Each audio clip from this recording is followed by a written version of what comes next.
वंदे स्वराज। देशवासियों, गुजरात के राजकोट से मैं अशोक भाई पटेल पार्टीलेस भारत के विषय में ये जो प्रस्तुति मैं कर रहा हूँ, उस प्रस्तुति में यह 6वां एपिसोड आज मैं प्रस्तुत करने जा रहा हूँ। इससे पहले 5 एपिसोड में प्रस्तुत कर चुका हूँ और इन 5 एपिसोडों में राजीव दीक्षित जी के गुरु प्रोफेसर धर्मपाल जी के द्वारा भारतीय चित मानस और काल नाम की एक किताब लिखी गई थी और उस किताब में दिए गए चैप्टर्स जो रहे उसके विषय में इससे पहले के 5 एपिसोड मैंने प्रस्तुत किए। उसमें पहला चैप्टर जो रहा वो था यह 21वीं 22वीं शताब्दी आखिर है किसकी, और दूसरा चैप्टर था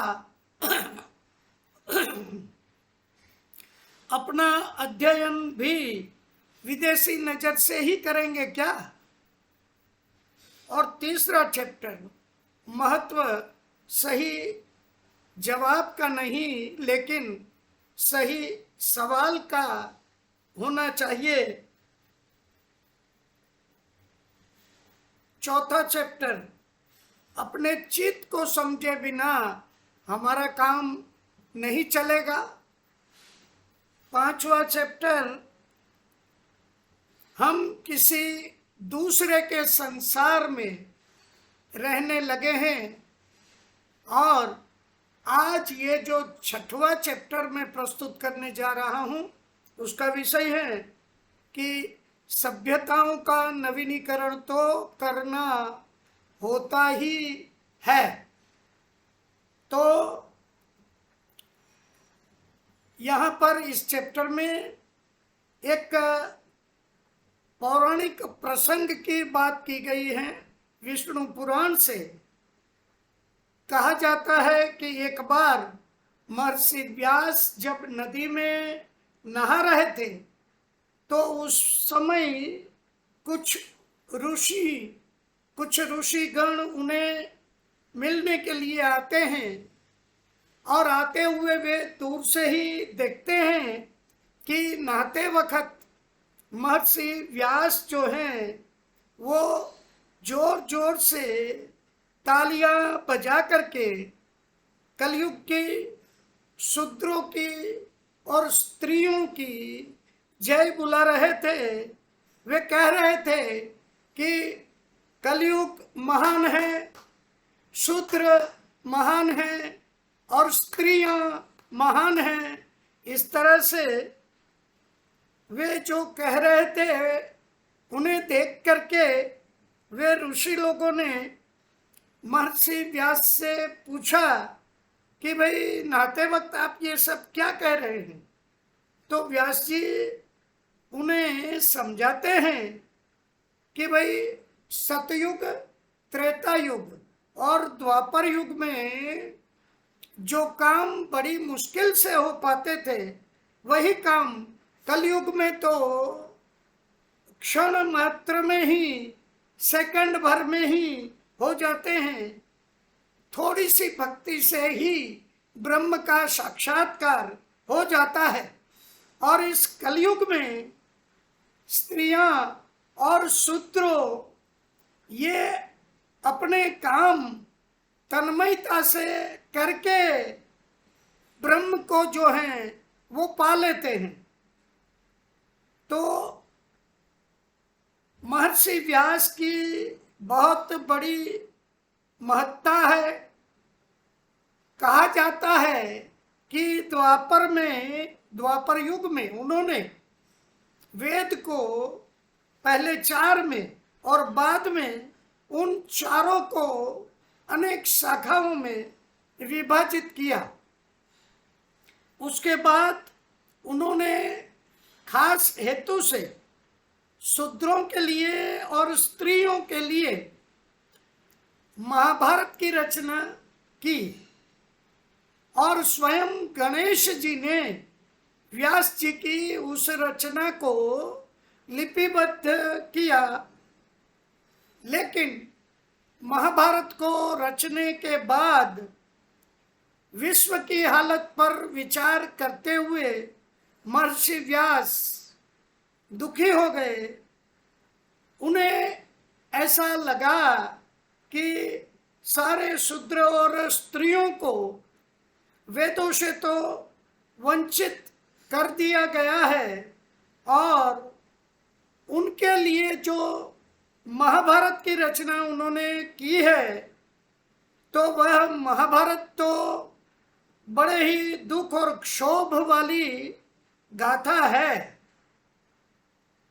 और उसे पढ़ करके मन प्रसन्न नहीं होता, उत्साह नहीं आता। तब उन्होंने अपनी उस भूल को सुधारने के लिए पुराणों की रचना की और उसके माध्यम से सृष्टि और कर्ता के प्रति, पुराणों के माध्यम से सृष्टि और कर्ता के प्रति श्रद्धा और भक्ति के भाव को सबके लिए सुलभ बनाने का प्रयत्न किया। इन पुराणों में से श्रीमद् भागवत पुराण सबसे ज्यादा भक्ति और श्रद्धा में भरपूर दिखता है। नारद मुनि के परामर्श पर रचे गए व्यास जी के इस पुराण में वासुदेव श्री कृष्ण की लीलाओं का वर्णन किया गया है। शायद पूरे भारत में श्रीमद् भागवत पुराण साधारण लोगों के लिए भारतीय साहित्य से परिचय का मुख्य स्रोत है। महर्षि व्यास की सहृदयता, प्राणी मात्र के प्रति दया और करुणा का यह भाव जिसको मन में रख करके उन्होंने पुराणों की रचना की, वही भाव विष्णु पुराण वाले ऊपर के जो घटना बताई गई उस घटना में भी झलकता है। कलयुग में शूद्रों की और स्त्रियों की जय बुलाते रहने के साथ महर्षि व्यास कलयुग के काल की एक व्याख्या कर रहे हैं और उस व्याख्या के माध्यम से धर्म की ग्लानि के उस काल को साधारण लोगों के लिए कुछ सहज और कुछ सह्य बना दे रहे हैं। हो सकता है कि कलयुग के काल की व्यास जी वाली व्याख्या शायद सच न हो। यह भी हो सकता है कि जैसे सतयुग में सिर्फ एक ही वर्ण है, उसी तरह कलयुग में भी सिर्फ एक शूद्र वर्ण ही बचा रहा हो। सारे वर्णों के लोग सभी शूद्रों के जैसे ही हो जाते हों। अपरा विद्या और व्यावहारिक ज्ञान की पराकाष्ठा के इस युग में अपरा और व्यवहार के वाहक शूद्रों और स्त्रियां ही महत्वपूर्ण रह जाते हों। गांधी जी भी कुछ ऐसे ही बातें किया करते थे कि इस काल में तो हमारे सबका ही शूद्रों के जैसा ही होना यही सही लगता है, लेकिन बात शायद व्याख्या के सही या गलत होने की नहीं है, क्योंकि व्याख्याएं तो समय और संदर्भ सापेक्ष ही रहती है। महत्वपूर्ण बात तो व्याख्याकार की सहृदयता की है। प्राणी मात्र के लिए उस व्याख्याकार के मन में करुणा, दया और सम्मान का भाव रखने की है। उस तरह के भाव को रखकर ही हम अपने चित, मनस और काल की ऐसी व्याख्याएं कर सकेंगे कि जिन व्याख्याओं से आज के संदर्भ में भारतीयता की धारा को फिर एक बार स्थापित और प्रवाहित किया जा सके। हमारी गरीबाई तो हमारे कर्मों का ही फल है। इस तरह की कठोर व्याख्याओं से तो हमारा काम नहीं चलेगा। प्राणी मात्र के प्रति सहृदयता के साथ साथ हमारे चित्त और मानस की सक्षमता और हमारी परंपरा की सशक्तता में हमें विश्वास रखना ही पड़ेगा। हम में से कई ऐसा ही मानते हैं कि कभी यह भारतीय सभ्यता बहुत महान रही थी, लेकिन अब वे पहले वाले दिन नहीं रहे। भारतीय चित्त, मनस और काल की बात करने का तो अब कोई समय ही नहीं रहा। कांची कामकोटि पीठम के श्री जयेंद्र सरस्वती तो कहते रहते थे कि पहले तो हम महान थे, लेकिन आज की बात में नहीं करता। भाई, लेकिन समस्या तो आज की है। आज के संदर्भ में भारतीय मानस और काल को प्रतिष्ठापित करना, यही तो विद्वता का अथवा भारतीय राजनीति का अथवा भारतीय कला कौशल्य का कार्य है। ऐसा हो सकता है कि आज भारत के सभी निवासी भारतीय चित्त, मनस और काल की परंपरागत समझ में विश्वास न रखते हो। ऐसे भी भारतवासी हो सकते हैं कि जो कलयुग जैसे किसी युग के होने की बात को ही नहीं मानते। ऐसे भी होंगे, खास करके भारतीय मुसलमानों, क्रिश्चियनों और पारसियों में अनेक ऐसे होंगे कि जो चतुर्युग और कल्प वगैरह की बातों को नहीं मानते होंगे।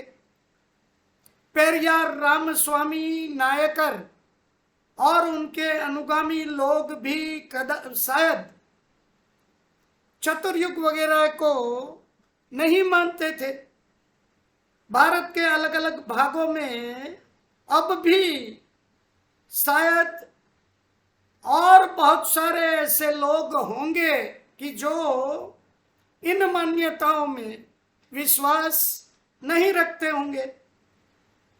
लेकिन जो लोग पुराणों वगैरह को न मानने का दावा करते हैं, उनमें से भी ज्यादातर लोग तो हमेशा अपने अपने जाति पुराणों में तो विश्वास रखते ही हैं, और यह असंख्य जाति पुराणों की संरचना महर्षि व्यास रचित पुराणों के जैसी ही है।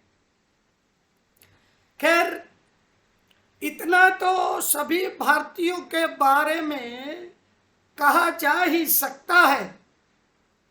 साधारण भारतीय ख्रिस्तियों के विषय में, जो क्रिश्चियन यहाँ भारत में हैं, उन क्रिश्चियनों के विषय में, लेकिन उनका अपना चित और काल का आज यहाँ भारत में आधुनिक यूरोपियन सभ्यता के चित और काल के साथ कोई मेल नहीं खाता। 21वीं 22वीं शताब्दी में तो ये भी नहीं है, मतलब कि भारत के क्रिश्चियन भी आज 21वीं 22वीं शताब्दी में तो नहीं है।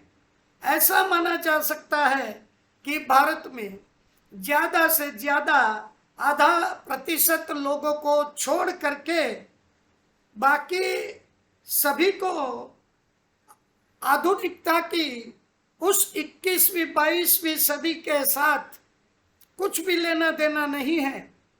वे 99.5% भारतीयों के चित्त और मानस में जो कुछ भी छपा हुआ है, उसका संबंध यूरोप की आज की आधुनिकता और उनकी 21वीं 22वीं सदी के साथ तो बिल्कुल भी नहीं है।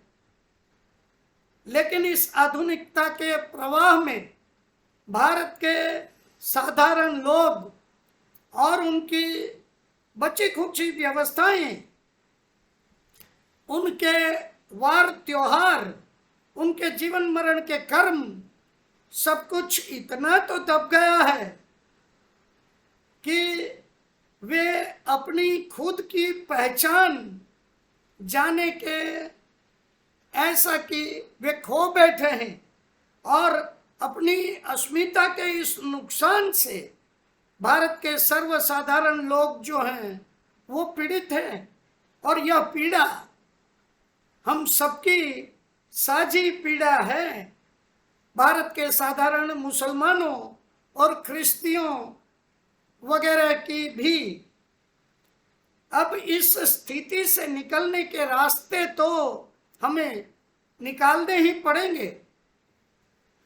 आज से 50 वर्ष पहले इंदिरा गांधी निधि की तरफ से भारत के ऐसे ही प्रश्नों पर विचार करने के लिए एक अंतर्राष्ट्रीय चर्चा हुई थी।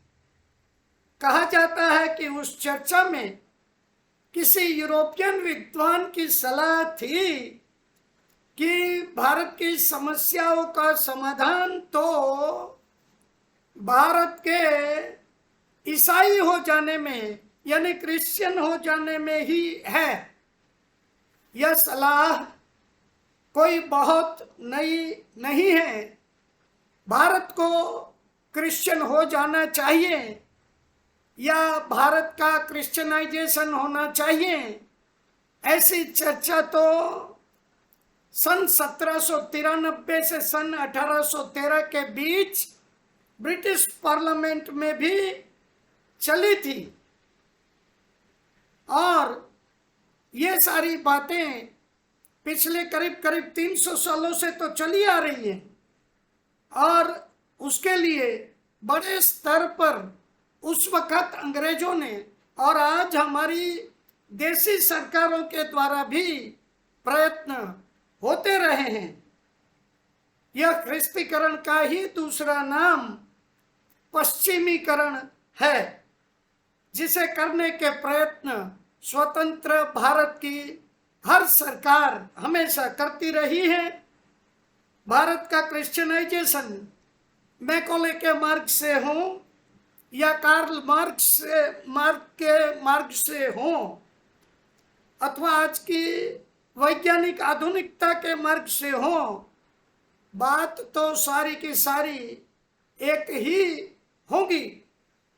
इन सब प्रयत्नों से भारतीय मानस का अगर ऐसा क्रिश्चियनाइजेशन या वेस्टर्नाइजेशन अगर हो जाता, जिससे कि भारत के सर्वसाधारण लोग सहजता से यूरोप की इस 21वीं 22वीं सदी के साथ जुड़ सकते, तो यह तो भारत की समस्याओं का एक समाधान हुआ होता।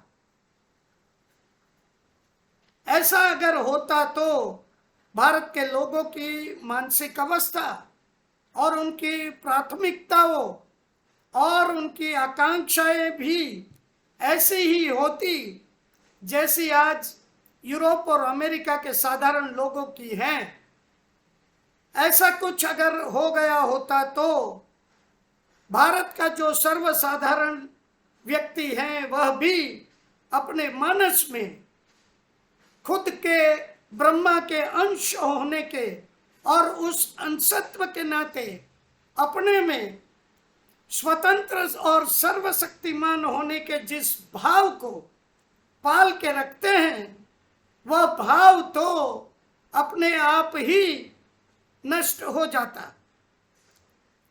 भारत के लोग भी पश्चिम के लोगों की तरह ही खुद को एक सर्वशक्तिमान व्यवस्था का गुलाम जैसा ही मानने लग जाते। पश्चिम के पिछले 101 वर्षों की संपन्नता और खुशहाली के बावजूद भी वहां के साधारण लोगों के मानस तो व्यवस्था के प्रति गुलामी के भाव वाले ही हैं। मानस के स्तर पर वे भी अब तक भी प्लेटो के आदर्श राज्य और वास्तविक रोम साम्राज्य के गुलामों जैसे ही बने हुए हैं। ऐसा ही गुलामी वाला चित्त भारतीय साधारण जनों का भी बन जाता यदि ख्रिस्तीकरण और पश्चिमीकरण के पिछले 300 वर्षों के प्रयत्न अगर कहीं भी पहुंच चुके होते तो भी भारत की दुविधा का यह शायद कोई समाधान होता। लेकिन ऐसे समाधान शायद संभव ही नहीं होते। किसी भी सभ्यता का मानस और चित्त को संपूर्णतया वहां पर मिटा करके उस जगह पर एक नए मानस का प्रतिष्ठापन करना शायद संसार में कभी भी संभव ही नहीं होता।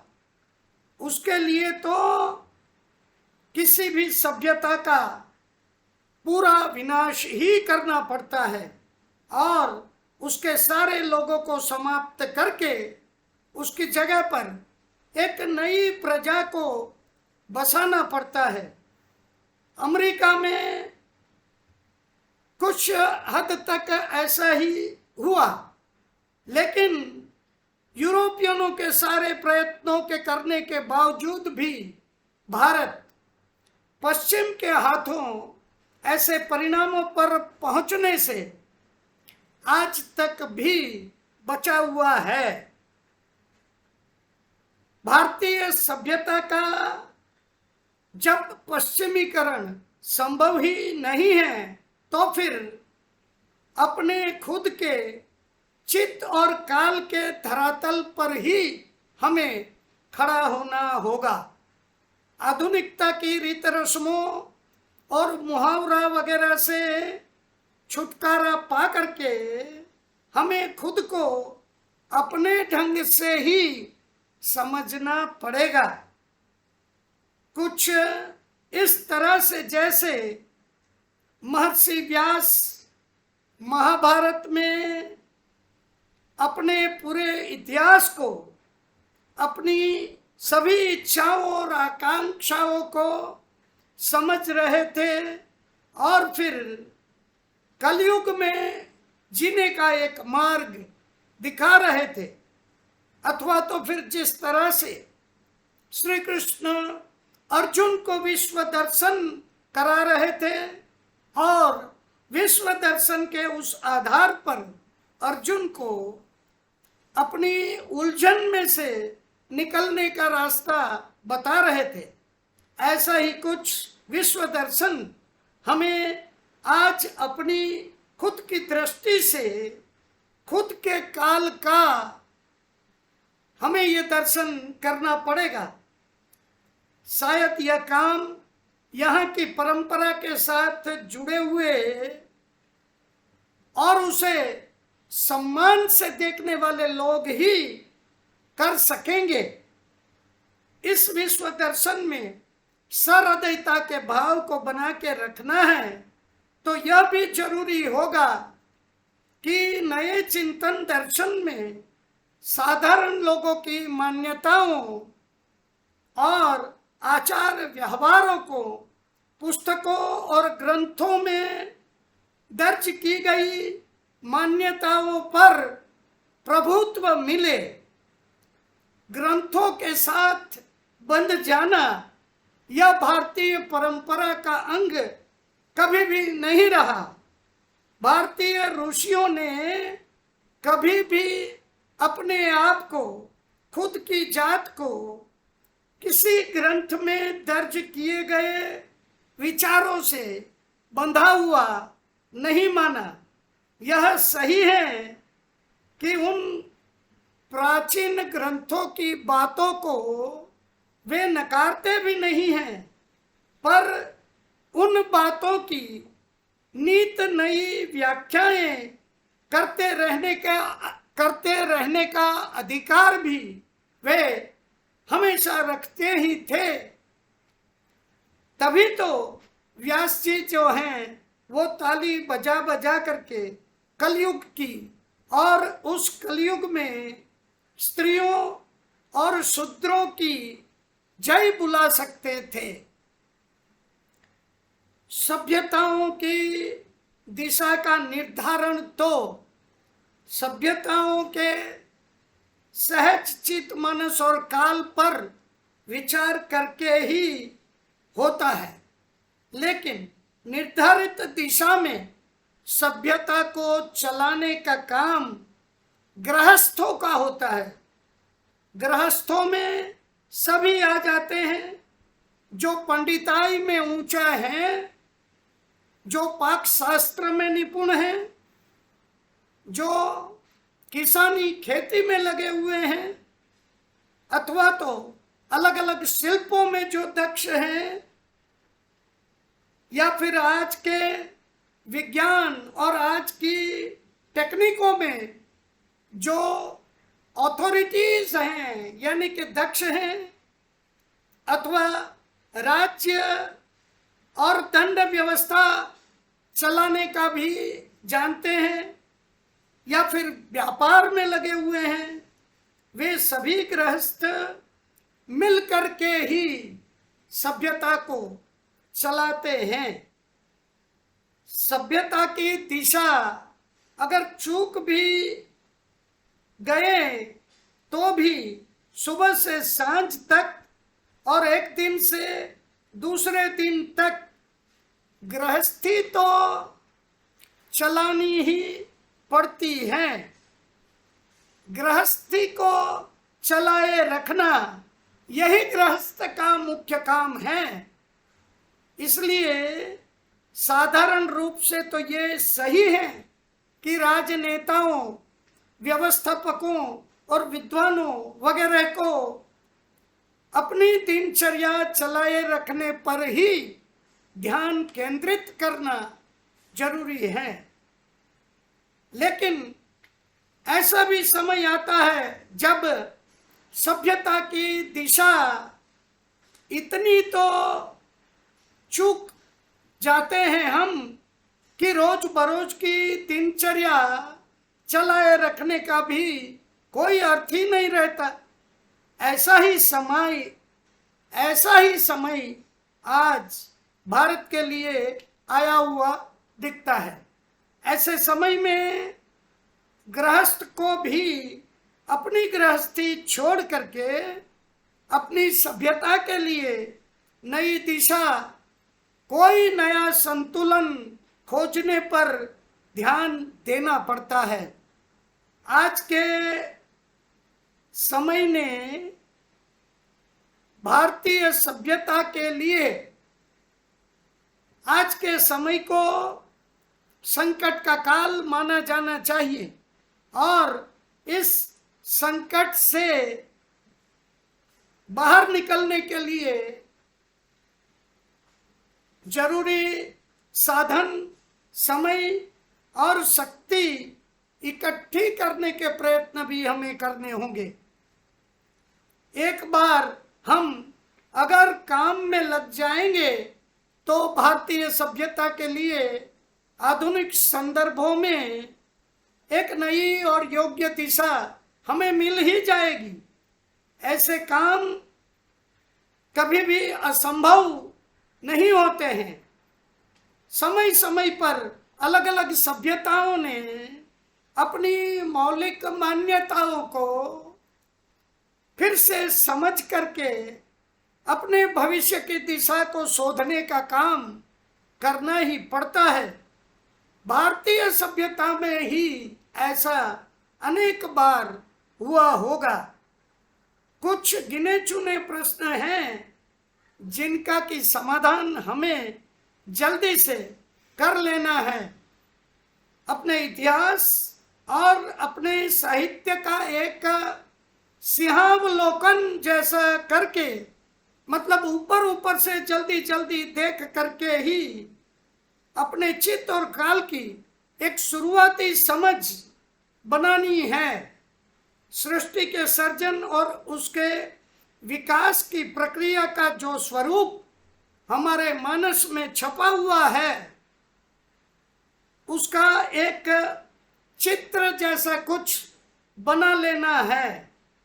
समय के साथ अपने साहित्य में और शायद अपने मानस में भी अलग अलग विषयों पर जो असंतुलन जैसा आ गया है, उसका कुछ समाधान कर लेना है और फिर अपने चित्त और काल की कोई एक ऐसी व्याख्या हमें बना लेनी है जो साधारण भारतीय जन के मन को भाती है और जिसे लेकर के आज के विश्व में भारतीयता के फिर से प्रतिष्ठापन का कोई मार्ग निकलता हो।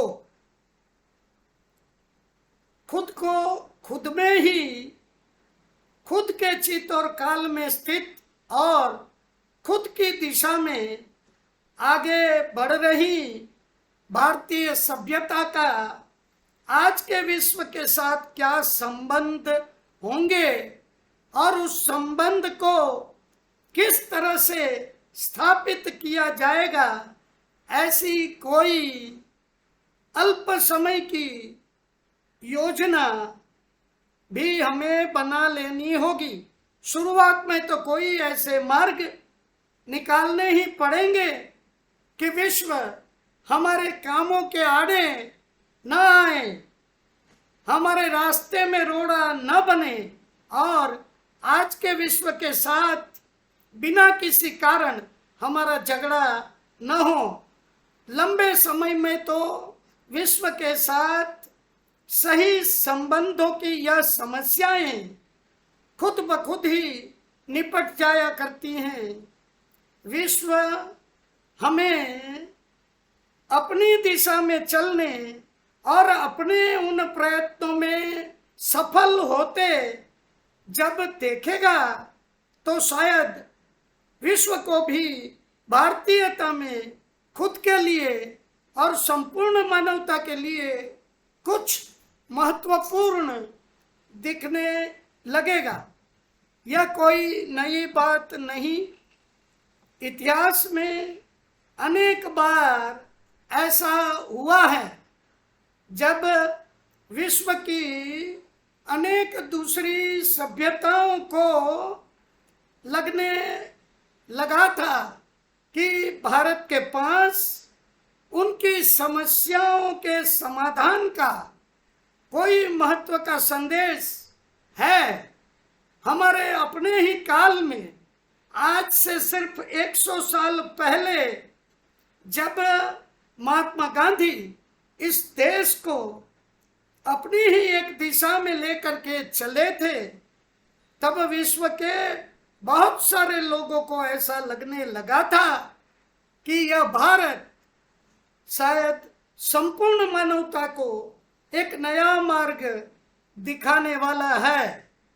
यह स्थिति फिर से भी आ सकती है, और उस स्थिति में जब विश्व को भारतीयता में कुछ महत्व का दिखने लगेगा, तब विश्व के साथ समानता के स्थायी और स्वस्थ संबंध बनाने के उपाय भी निकल आएंगे।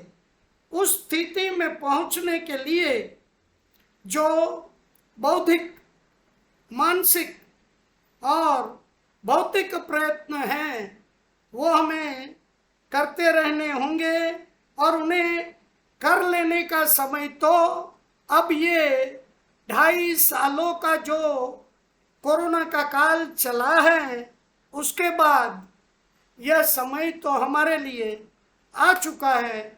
यह कहते हुए आज के इस एपिसोड की प्रस्तुति यहीं पर मैं पूरा करता हूँ, और इसके आगे की प्रस्तुति पार्टीलेस के विषय में, मतलब कि दल मुक्त भारत के विषय में आगे वाले एपिसोड में मैं इसको और अलग तरह से प्रस्तुत करने का प्रयत्न करूंगा। वंदे मातरम, जय हिंद, आप सभी का आभार।